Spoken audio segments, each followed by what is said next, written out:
I am joined by my colleagues, Tanya Rohrbach, who is the Community Planning Manager at New Jersey Future, Evan Garcia, who is a Community Planner at New Jersey Future, and Marina Rubina, who is an architect based in Princeton, New Jersey.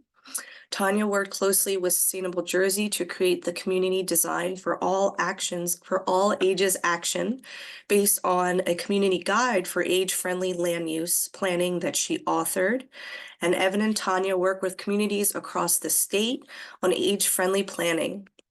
Marina works closely with developers and communities to help ensure that housing is built in livable densities and in ways that complement and enhance neighborhood cohesion and connectivity. So now I'm going to turn it over to Evan, who will describe how to complete an age-friendly implementation plan. And then when we turn it over to Marina, who will provide us with insight on implementing housing strategies. So we look forward to answering any questions you may have at the end of the presentation. Evan? Okay. Well, thank you very much, Alesha. Thank you all for joining us today. Today's workshop will describe how to complete an age-friendly implementation plan for submission to the Sustainable Jersey program. And we'll also hear about accessory dwelling units from Marina Rubina.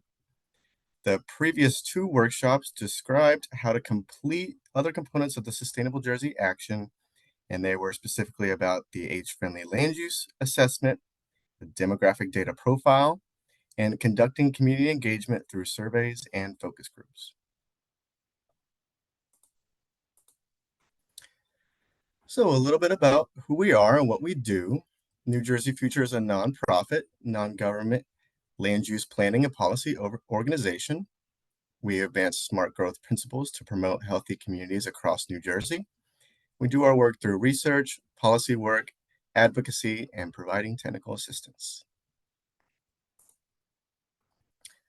So today I'll start by describing age-friendly communities and giving an overview of the Community Design for All Ages action. If you've attended a previous workshop in this series, this part will look familiar because I'll be repeating this information for folks who were not at the first two workshops. And then I'll describe the component of the action that is actually a combination of several components, and therefore it is eligible for the full 25 points for this action.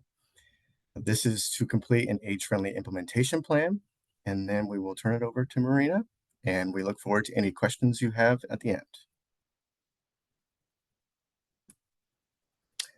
So now, what is age-friendly? The concept of age-friendly communities was started by a World Health Organization effort that aims to improve livability for aging populations around the globe. People across the entire age spectrum need access to affordable and diverse housing options, efficient transportation, and opportunities for social engagement. But we know that these needs can be more compelling for older people. The inclination for older people to have a more restricted income, mobility, and social networks means that community design can determine whether they are able to continue living in a community and whether they can remain socially engaged and physically active. Its effects can also determine if older residents are compelled to move away or are at a greater risk for social isolation as they age. The Community Design for All Ages action in the Sustainable Jersey program was created using the New Jersey Future Community Guide to Implementing Age-Friendly Land Use Decisions resource as a best practice. The guide and the action both provide a framework for kickstarting or advancing an age-friendly initiative. The guide provides an effective step-by-step process for anyone in a community looking to initiate aging-friendly community design implementation. The guide walks through a community effort to conduct an age-friendly land use assessment, which evaluates the way communities are arranged in terms of spatial patterns of development, building designs, and how accessible public amenities are. The Community Design for All Ages action has components that correlate with the steps in the guide. So we understand every community is different and will be at a different stage in the age-friendly process. Some towns have a well-established initiative and others are now finding out about age-friendly. So this action is structured to make sure that no matter your stage in the process, there are components of this action you can work towards. There are 12 individual components plus an additional component that combines several assessment components to develop an implementation plan, and that's what we're here to talk about today. Each of the 12 individual components is a 5-point component, and the implementation plan is eligible for the full 25 points. So you can choose if you want to do multiple 5-point components or the bigger task of developing the implementation plan.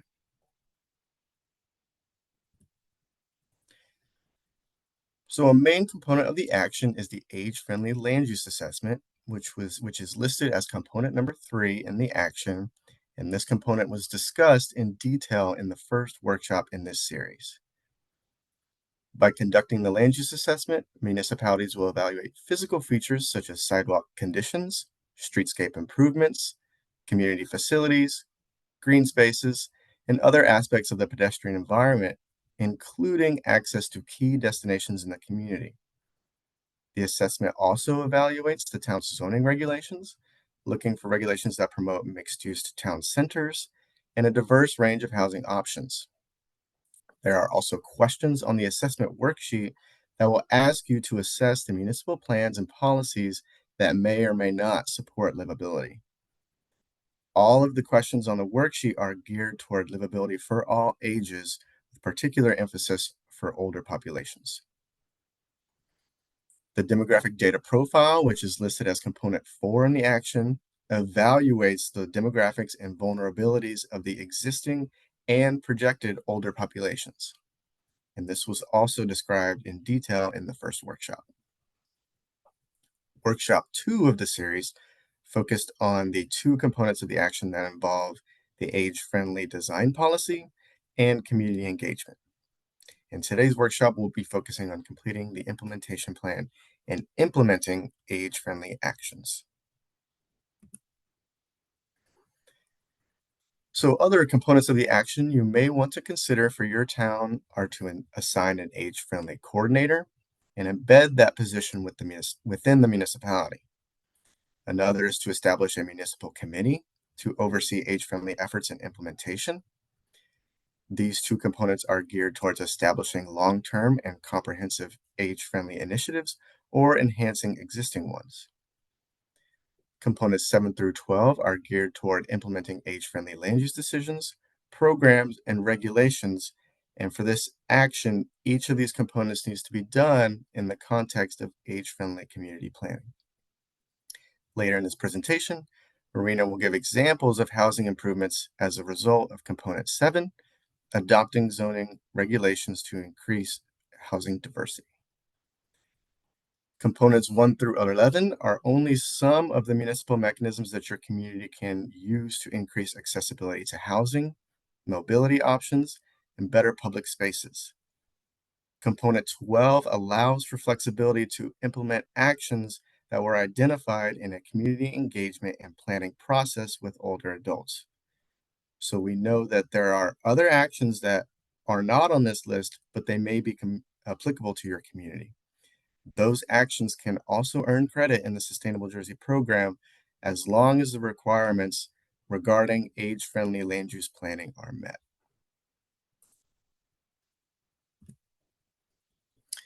So accompanying these workshops, New Jersey Future is offering technical assistance awards for Green Team municipalities to work on components of the Sustainable Jersey Action. Applicants will have the option to choose one of 3 project options that complete components of the action. First being developing an age-friendly community design policy. Second, public engagement through conducting a community survey or focus groups. And third, completion of an age-friendly land use assessment. And each of these project options will include a completed demographic data profile as well. The application deadline for this assistance is February 9th, tomorrow, so please apply soon. And we will be putting an application link in the chat, and feel free to reach out to us if you have any questions. So to start, I'm going to talk a little bit about our current demographic trends as a state and country. You can see on this chart on the left that we in New Jersey are aging quite fast. Our under 20 age cohort has continued to shrink over the past 20 years, while our 50 to 64 and over 65 age cohort has seen the most growth. And this is something that isn't unique to New Jersey. Across the nation, many of our states are aging quite rapidly. And on the right, you can see that the total population over 65 has risen to almost 20% in recent years. And this shift in age demographics is unprecedented in our nation's history. And it deserves to be stated that today, our country is older than it's ever been. So, what does this mean for you and your community? The Community Design for All Ages Action can help you answer that question. So this slide shows the information on the action worksheet submission for the implementation plan in the Community Design for All Ages Action. This is the most comprehensive way to receive points for this action. And if you complete all parts of this action component that you see here, you will receive the full 25 points. It works to combine several standalone components so that a community can take a more comprehensive approach to community building for age friendliness and livability in a more direct manner. There is a resource link in the action, guidance and requirements for completing an age-friendly implementation plan, which provides more in-depth information on how to complete this more wide-ranging track of the Community Design for All Ages action. And we'll be post that link in the chat now. Yep, I think I see it there.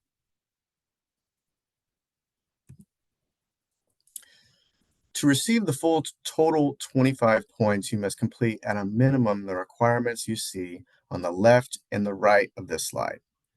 The left is the required combination of components in the action that are needed for the implementation plan component. The right shows you the requirements of what must be in the implementation plan itself.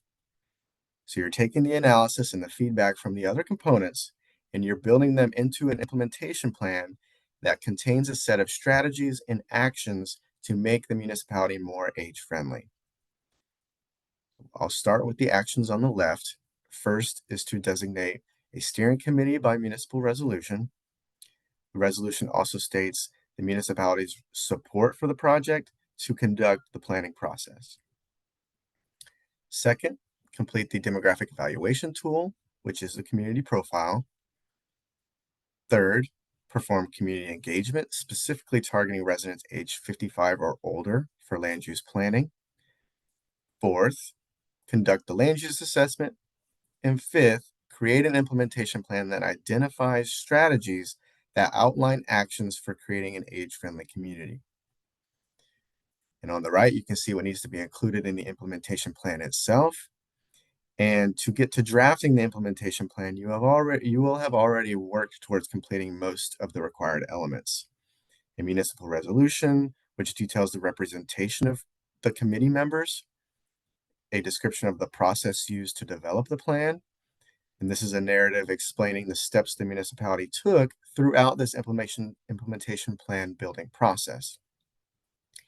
The community engagements used and the results from those, the details from the age-friendly land use assessment, and the age-friendly land use action strategies organized by category on the provided checklist.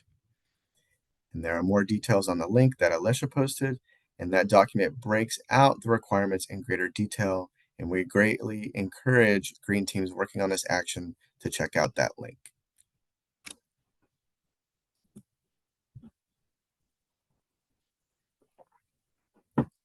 So the first requirement of the implementation plan is to adopt a resolution.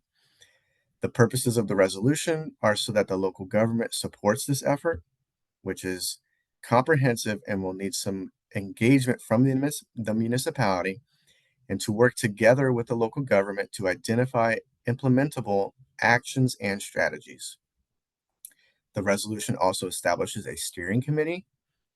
The steering committee should include people with knowledge of or experience with the town's issues related to land use and aging in the community, including those concerning housing, transportation, social engagement, independence, health and well-being, and physical access to amenities, resources, shopping, services, or other destinations in the community. And we recommend a group of no more than 10 to 12 members.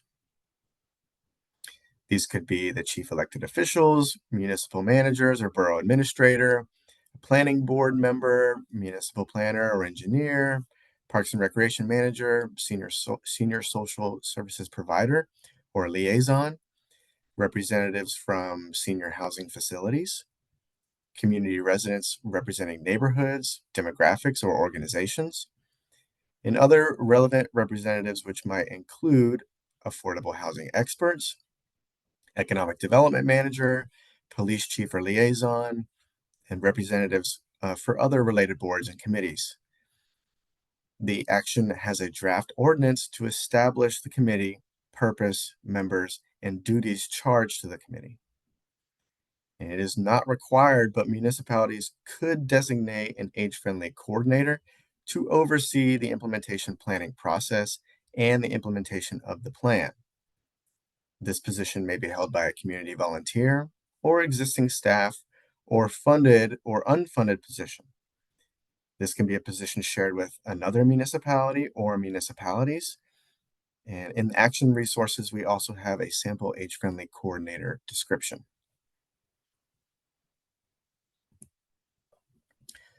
The second requirement is that the municipality must complete the demographic evaluation tool, which is component 4 of the action. This component was presented in the first workshop in this series. So first, the demographic profile will look at demographic information that will evaluate important information such as age distribution, workforce population, segregation by census tract.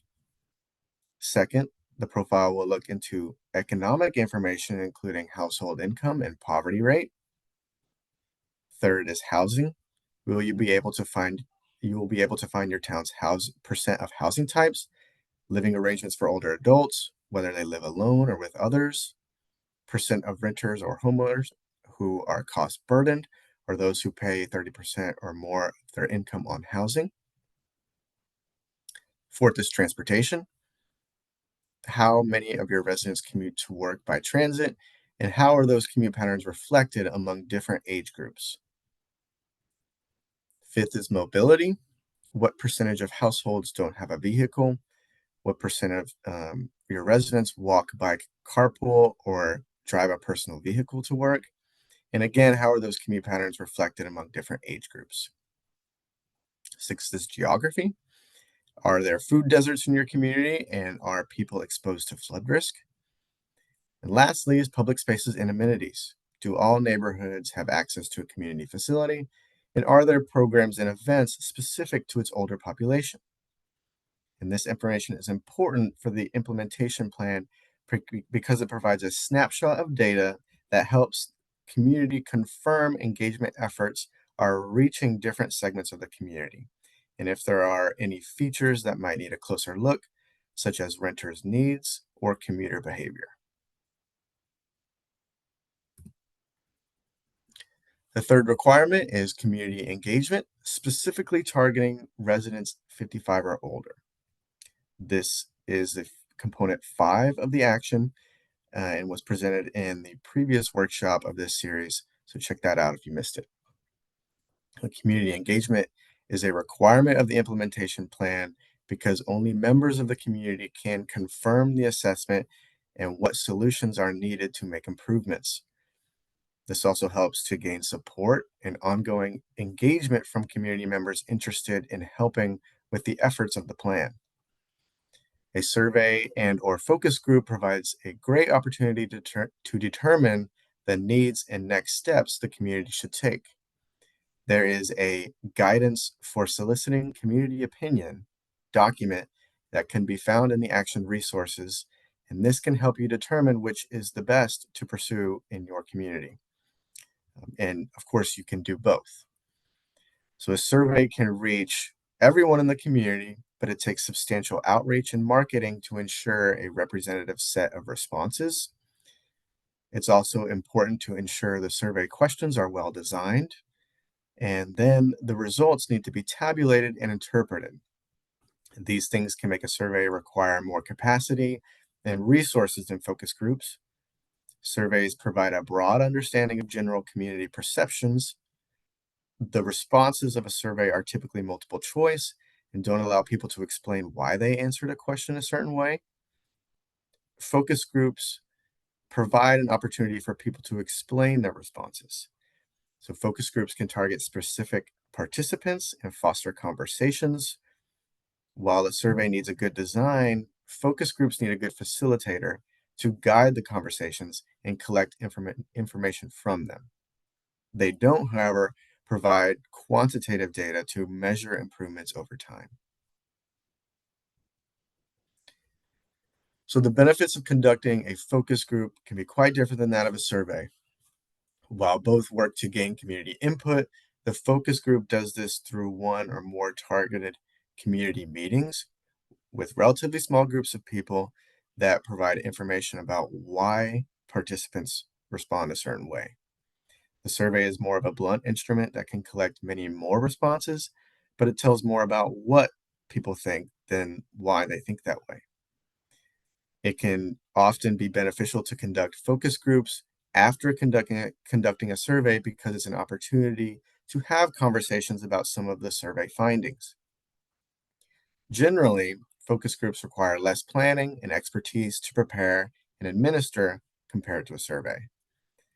Focus groups allow community members to drive the conversation because they can bring up topics and issues, thoughts and perceptions about community problems, and suggest solutions to address those problems. Both of these community engagement approaches can help the municipality assess the strengths of the community and potential challenges or deficiencies. They can be good tools for an age-friendly initiative and to get community feedback regarding action steps to make the town more livable. The action has a link to the AARP Community Listening Session Toolkit, which provides step-by-step guidance for conducting focus group type meetings.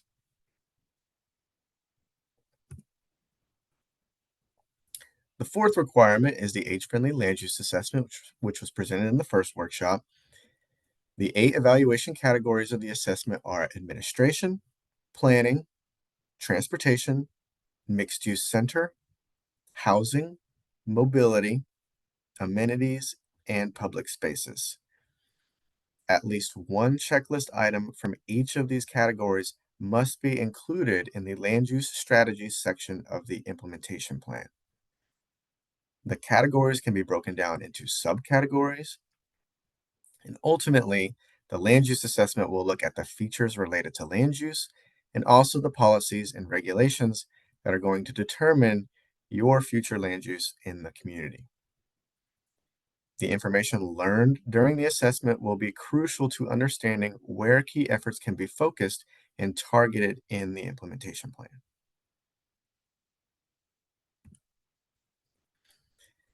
So, presenting the plan and the strategies in the plan to the public is a required part of the planning process for this component.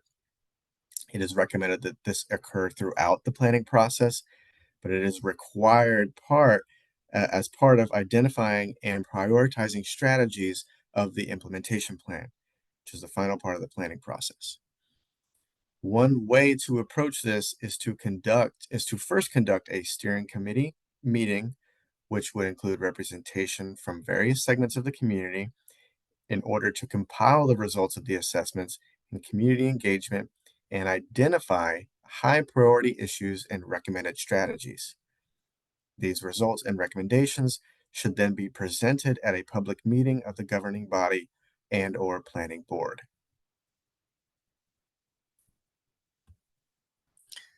So at least one checklist item from each of the 8 land use assessment checklist categories must be included in this report section of the implementation plan.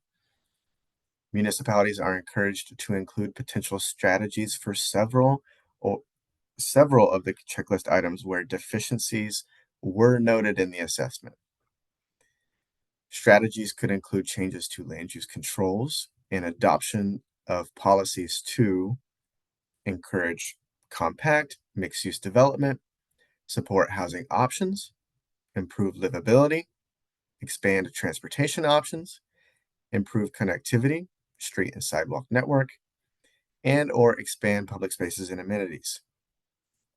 They could include direct expenditures or administrative tasks. Strategies will be unique to each community, although guidance for developing strategies can be found in the New Jersey Future Creating Great Places to Age in New Jersey, a community guide to implementing land use decisions, and also the New Jersey Future Municipal Guide to Best Land Use Practices, and the DVRPC Age-Friendly Communities Municipal Implementation Tool number 30, which is included as resources links in the action. So here you can find an example and templates for an implementation in the appendix of the Community Guide to Implementing Age-Friendly Land Use Decisions. I also greatly encourage everyone to check out some of the land use assessments and implementation plans that were prepared by New Jersey Future for various communities. And they're available on our webpage. And I think I should just put that link in the chat. Each strategy can be broken out into a number of action steps. For example, if a strategy were to improve walkability, action steps would include review walkability report, compile and review crash data, select location for a demonstration project. The implementation plan also designates which municipal staff, department, or entity will act as the community lead. It identifies potential partners, target date to completion, and estimated cost, potential funding sources, and additional resources. And all of this information is done to make a clearly identifiable connection between what is the action, who's doing it, when are they doing it, and where the potential technical assistance and grant opportunities might be available. So now implementation of these actions is the most important step, and that is how you ultimately make your community more age-friendly. So it's important to follow through on completing these action steps and to track progress and monitor the success of implementation actions to continue an iterative process of age-friendly community building. And lastly, while this isn't a requirement of the action, we do greatly encourage the municipal governing body to adopt the implementation plan by resolution. And now I'll turn it over to Marina.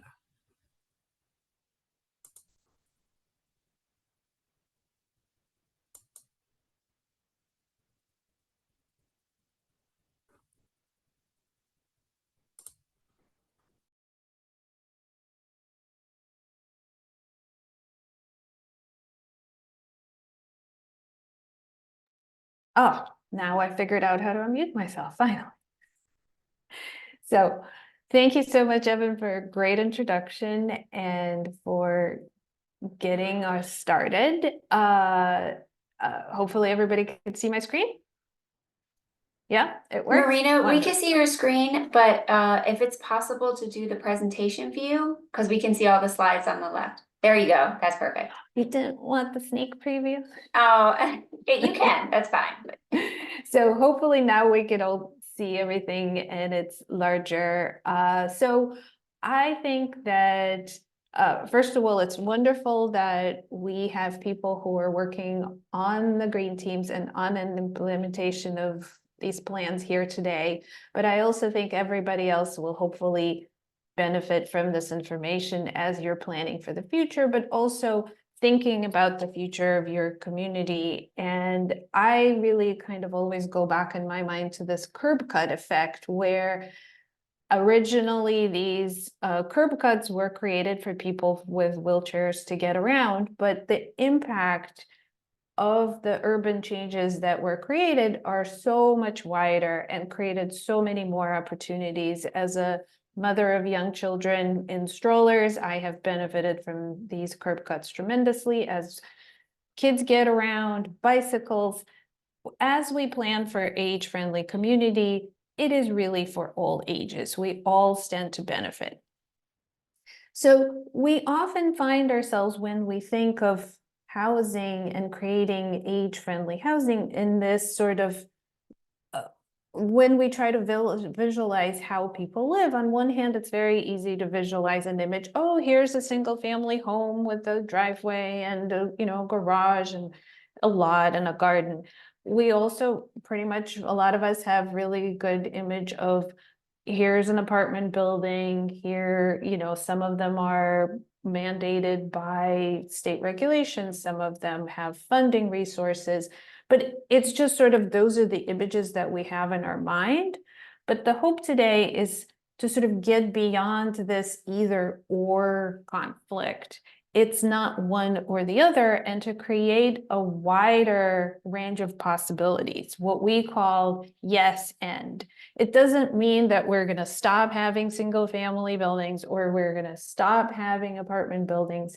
We need all of them. And it's that range of possibilities of all sorts of places is what really creates what I would call livable density, where there's a place for all people to find room to live, to walk to places, to bike to places, to enjoy their community. And as we change, as our families change, as our needs change, these things become interchangeable. So there's a big concept that I'm sure everybody probably in this room has heard, is the missing middle housing. And it's literally that thing in the middle between the single family home and the big apartment building. And all of these things could really help provide a diversity of housing options and provide the age-friendly options that we're talking about today. So as we dive into this, we're going to start with kind of on this end and talk about the smaller and more intricate living units, accessory dwelling units, and then spend a little more time in detail on that and how to create zoning ordinances that allow for that, but also briefly touch on all of these other possibilities. So first of all, some people think, oh, what's an ADU? It's a relatively new term, accessory dwelling units. It's actually a new term, but ADUs themselves are not new. So the name is new, but they used to be owned as cottages, carriage houses, granny flats, pair suites. So for example, these are examples from Princeton. This is a really old one. So this is a garage on a big estate. And here you could see above it, there is what we would call today an accessory dwelling unit. But back, 100 years ago, it was definitely not called an accessory dwelling unit. So here's an example of a larger home that you wouldn't necessarily even think has an ADU, but actually here above the garage, there's an entrance on the back, and there is a school teacher who has been sharing this home with the family forever. This is a street view in a walkable neighborhood, and too bad I can't ask you guys to point, but there is an ADU. You wouldn't even know that it's there. It's sort of tucked in. It's completely blending in with the rest of the community. So here's an example of an actual project where I will even have a picture of the person living there. This is in a historic neighborhood in Princeton where this used to be a single family home. In the 1970s, this was converted to 2 units, and then through various changes, it evolved. And now the ground floor is an accessory dwelling unit, and this floor, and it's peeking over there. There's 2 stories on top is quote unquote the main house. So accessory dwelling units don't necessarily need to be a standalone object. They can be incorporated as part of a home. So you wouldn't even know walking down the street that this had an accessory dwelling unit. But if you were look right here, this is this railing right here, there is actually a door and there's a gateway and it has a number. And that's the entrance into the upper portion of the building. So this lovely lady is the owner of the ground floor unit, and this gives you an example of her 1-bedroom accessory dwelling unit. So she has the first floor and she has a couple steps, and then it's everything inside her. Her home is on 1 story, And she has one large bedroom overlooking the garden, and she has sufficient closets. She has a bathroom, a place to entertain, be on the porch, enjoy her neighbors. She does not own a car. She walks to everything. And this is her opportunity to live in a place that is walkable, sustainable, and allows her to remain part of her community. She is, I would say, 3-4 blocks away from where her children live. And upstairs, if you go down this passageway, remember that gate that I showed? You go upstairs, this stair leads upstairs, and we were originally imagining that this would be, a place for a family, but interestingly enough, it's an empty nester couple who we're now having 2 units for age-friendly living. They're a little younger, they don't mind the stairs. So another possibility for ADUs are garage conversions. So I should have written down whose project this is, but I apologize, I didn't.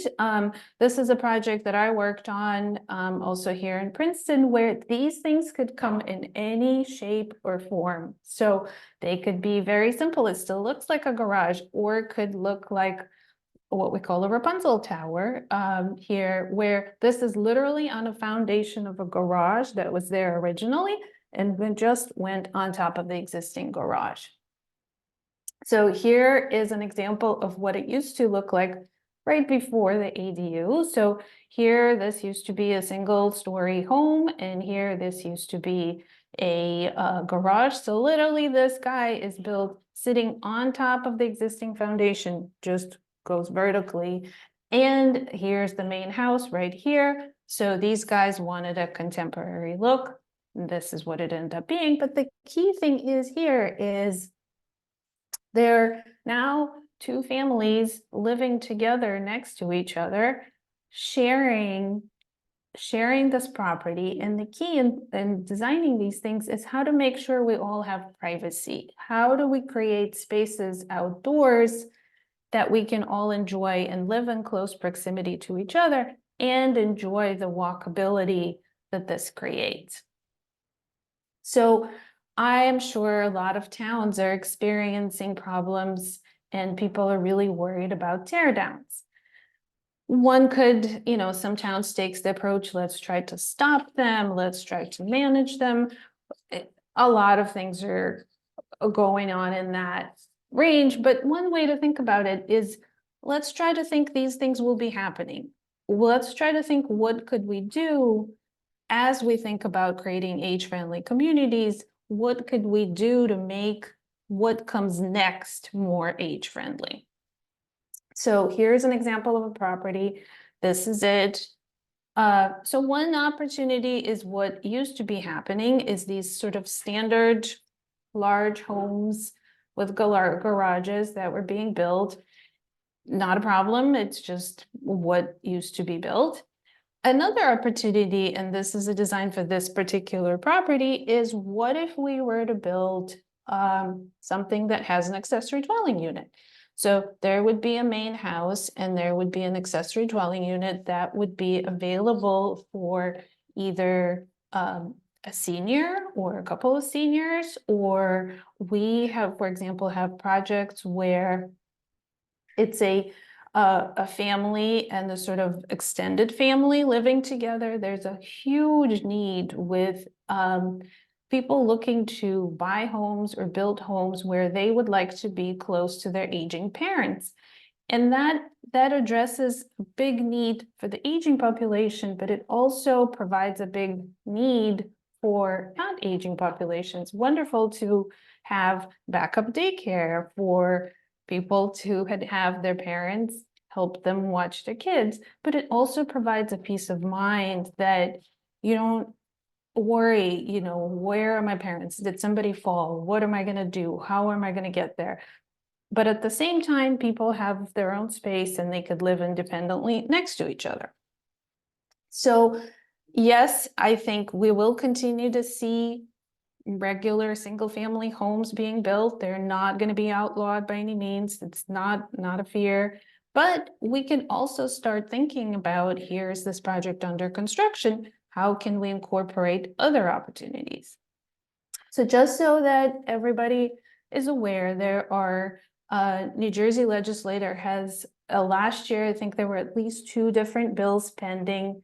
So their state laws may or may not pass this year, but we're getting close. So ADUs are, in California, there's a statewide ADU law where it allows any property in the state of California to build a ADU, and they actually have a junior ADU. Not 100% sure how that works. In New Jersey, there are multiple state bills in the process. So this is one of them, which is probably the most likely to make it close. So interesting to learn from Montclair, which is one of the towns. So this was Montclair hosted a ADU competition. This was a photograph taken at that competition jury unveiling. And that was one of their ways to promote and engage in the community. So Montclair is an incredible community, very much on the forefront. So what these accessory dwelling units can help you is they're smaller than their main home. They have all of the amenities. This is not kind of a shed in the backyard. This is an actual home. It's supposed to have cooking and bathroom facilities. It shares the property with the single family home. So in some places in other states, they're allowed to be with duplexes, not in New Jersey yet. But the key is also for people who are working on zoning ordinances and planning to put together the zoning ordinances. Sometimes there's confusion that ADUs are in addition to something. That's not thus far been the case. It's sort of taking the volume of what has been allowed to be built on the property and separated it into a smaller portion and a bigger portion, what we call mama bear, baby bear concept, where things are not getting bigger. They're just actually getting smaller because then you can share that allowable volume. You can have shared utilities or you can have separate utilities. Again, key is to make sure the privacy is incorporated. This is another age-friendly initiative, very interesting. So some municipalities in their ADU ordinances include extra bonus. This is a bonus. If you provide a fully wheelchair accessible accessory dwelling unit, they give you an extra bonus, which helps to accommodate larger spaces. And a lot of places sort of start thinking about what are limitations on occupancy requirements. And in some places, these things could be rented or sold separately. So again, we're here to answer your questions. So we will go fully in when there are more questions, we'll spend more time answering. But as we start thinking about it, so accessory dwelling units are a very good way to create infill, sort of smaller portions, like I showed pictures from 100 years ago. You would walk down the street, you wouldn't even know that it was there. Another way to create density without disrupting older established neighborhoods is to use opportunities and create duplexes. This is another ordinance that could be introduced where, again, sharing the same volume that would already be allowed on the property, rather than having one really large home, it could be allowed to be used by 2 occupants. So for example, this is a 5-minute walk away from Princeton University's campus. So it used to be a one-family dwelling, but upon actually researching it a little bit more closely, it turned out that there's so much room on the sidewalk could fit another unit. So here is the proposal where this is the existing home remaining and a new home being built next to it. This one's under construction. So this one, yet another possibility, here's a triplex. So this particular one had a fire. So this was originally a larger sort of Victorian home, right again down very close to downtown Princeton, that has been converted to 3 individual units, 1 per floor. And it's been like that for many, many years. And it had a fire, and the current owners, they're individually owned. So again, the building itself didn't change. From the outside, you would be walking down the street, you wouldn't think this is a large apartment building. It looks the same, but it had multiple people with generational living. So the ground floor apartment occupied by a senior, and then there were 2 rental units on top. So as this building is getting remodeled, bringing up to modern standards, that continues that use of creating places, a variety of places to age in place. But what was really interesting in this situation, when there was a fire in the building, the 2 young guys who are actually graduate students who were living in the attic, they helped the gentleman who lived on the ground floor. It was an electrical fire, and they helped to get the gentleman who lives on the first floor get out. Nobody was hurt. The building needs to be remodeled.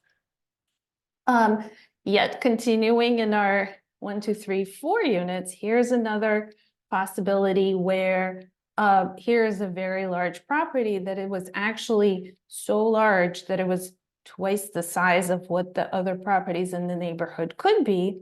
One way to think about it is creating, so this one will have, again, taking, instead of building one really, really large house, it's taking that volume and separated it into actually 4 smaller units here. So that would be subdivided, and then 2 accessory dwelling units and 2 main houses, where it creates a sense of sort of a courtyard where people are living together and sharing the driveway. But from the street, it kind of actually fits better. Rather than a really large McMansion that could have been here, it fits into these smaller homes that historically have been at this place. And then, of course, to complete the entire range, we come to multifamily housing. It is also another wonderful way to bring more people to live close to the amenities, close to transportation. So this is another project that's in the works. But the key that I wanted to bring here, as we plan for our age-friendly communities, thinking about, maybe people don't want to be taking care of large single-family properties. It would be actually nice to live somewhere where, yes, I have access to outdoor space. Yes, I have access to transportation, but I don't need to worry about property management. I don't need to mow the lawn or clear the driveway from snow. I can go away, come back, and my place is still going to be there.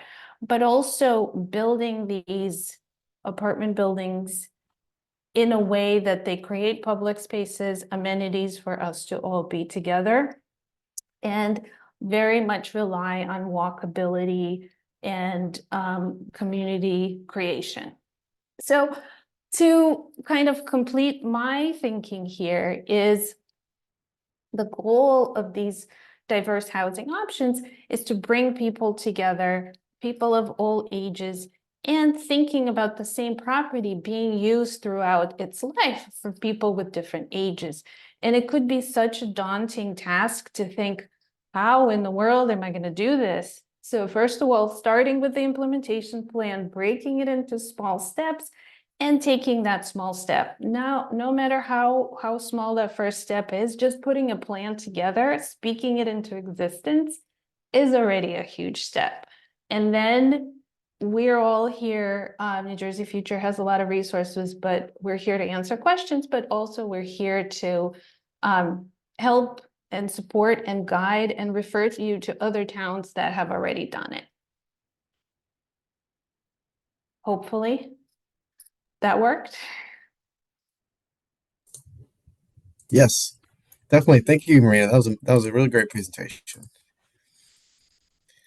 Yeah, that was a lot of really good insight on housing diversity options and ways in which we can help communities increase their housing stock and availability and accessibility to aging and community. I'll share my screen with the thank you slide. There it is. So yeah, thank you all very much for joining us today. If you have any questions, you don't feel comfortable asking right now, you can feel free to reach out to me at egarcia@njfuture.org, or you can reach out to Marina at info@mrubina.com. And we look forward to any questions you might have right now. And I encourage you all to reach out to us, and I'll turn it over to Alicia. Thank you, Evan and Marina, for those presentations. That was so good. So there was a comment in the chat that I saw from Kathleen saying, I think the parking availability gets affected. So maybe Marina, you want to speak on that a little bit? Yes, absolutely. So, their parking availability could really be a problem. And what used to be, and this goes back to that original assessment that Evan talked about, is what could get assessed is how needed is the parking, and also an evaluation of parking can become a barrier. So oftentimes municipalities may have some form of ADU-like ordinance already on the books. For example, Princeton had one, but the over-regulation or overabundance of parking that was supposed to be provided was actually a detriment to providing diverse housing. So there, Rutgers did a wonderful study actually trying to explain that our current requirements for parking are not really related to what is actually needed. So there's data behind the reduction of parking requirements. So actually some ADU ordinances mandate parking, for example, 1-bedroom and studios do not require parking at all. And when they get to be 2 bedrooms, then parking is required. Also, people could start thinking about, because we're talking about zoning, is if these already, all forms of multifamily housing options are provided closer to amenities and transportation centers, that those requirements could be waived or reduced. Hopefully I'm answering the question. For example, the multifamily apartment building that I showed, the parking is underground. So it's not that the parking is not provided, the parking is provided, it's not visible. It doesn't look like here's a building in an ocean of parking, but it's actually provided in a way that allows that community and interaction without the parking kind of taking away from it. There was another question that was sent from Donna. So can you purchase a property with an ADU idea in mind? Yes, absolutely. So we have in towns that have ADU ordinances already enacted. This is very, very, very important, where people actually evaluate their purchase of properties based on whether they're allowed to do an ADU or not. Because when people purchasing property are planning for the future, can I have my dad live on the same property with me? It becomes a deciding factor. So when ordinances like this are enacted, it encourages people moving into and giving them even an idea they didn't even know was an option. To add on to that, Marina, Donna's also asking, is Maplewood one of those towns? I think so. I think so. Did I miss Maplewood? Yikes. Better add Maplewood. Yes, I think Maplewood is. Yep. And I think, if I'm not mistaken, the mayor of Maplewood is a very big advocate, so. Great. And I can open the floor to everybody here to ask any more questions. You could put them in the chat or unmute yourself. Actually, I think somebody accidentally asked me a question, direct message, Okay. whether the slides and the presentation will be shared. And yes, they will be, right? Yeah. Yes, correct. Yeah, all 3 workshops in this series will be posted on the Sustainable Jersey site, but we will also follow up with all registrants with an email that have links to all 3 recordings. Yeah, and if anybody needs any particular information about any particular projects, feel free to reach out directly, and I will either provide you the information or hopefully direct you in the direction where the information is available. Hi, my name's Also- Amanda. I have a question for you. I'm actually calling in from an agency where we have transitional housing and permanent support housing. So we have affordable housing that we offer for adults with a mental health diagnosis. And about 50% of our population are either now or soon to be in that aging group. And so we want to be able to create healthy spaces where these individuals can remain in their current housing, and then also maybe expand what we offer. And I saw you have a lot of plans and municipalities. You guys are probably on a larger scale than what, our agency would be able to do. But do you have any like advice for agencies when we're looking for new properties, or when we're talking about, because we are nonprofit, right? So funding to just redo a whole house is probably not going to happen, and we can't move people uh, for the time it would take to do a project like that. So I'm just wondering what tips or pointers you could give to us. Where do we look for new properties that we can help folks to age in place?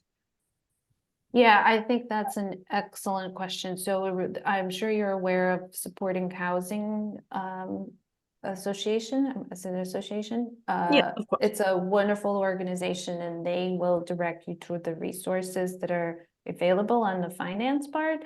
But also there's a very a sort of great interest in not only age-friendly, but supportive housing friendly, and using these smaller accessory dwelling units.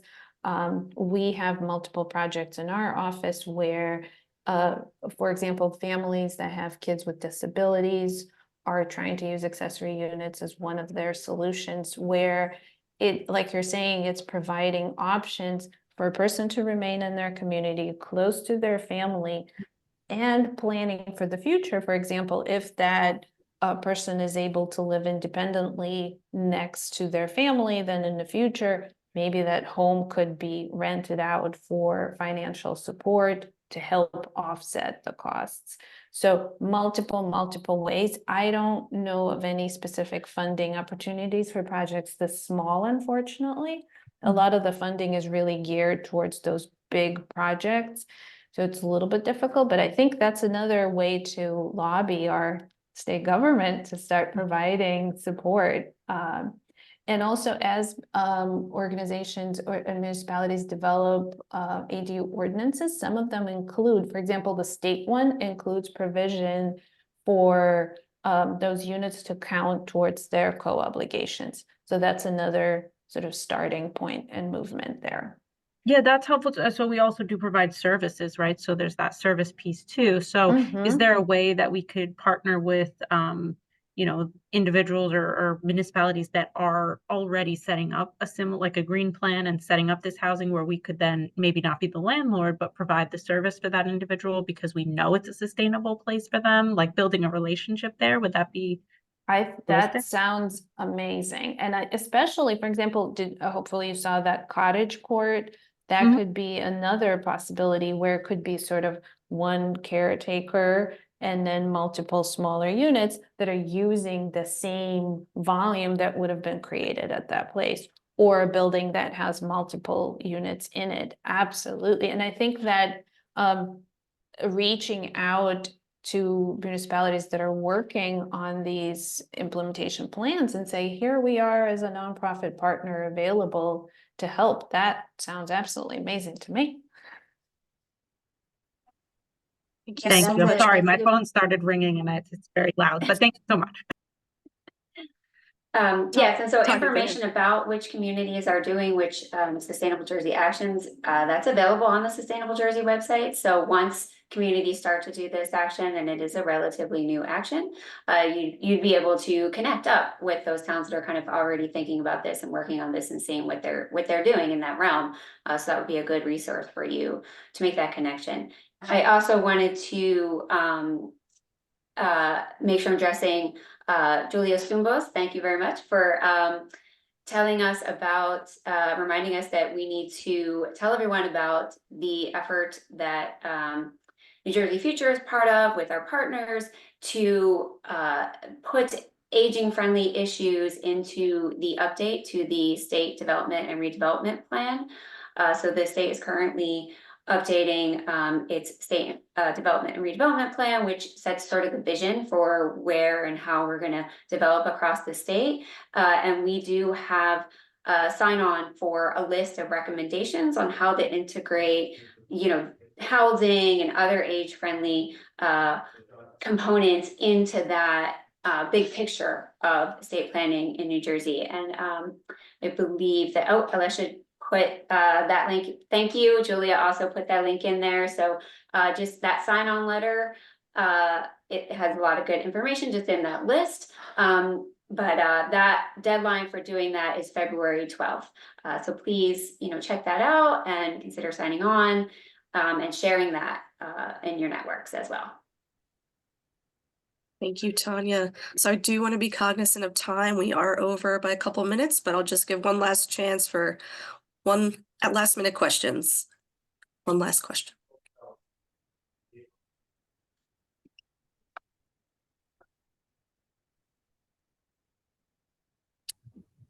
All right. Well, thank you all so much, and be on the lookout for the workshop links to the recordings. We will be sending those out to you all. Thank you and have a good rest of your day.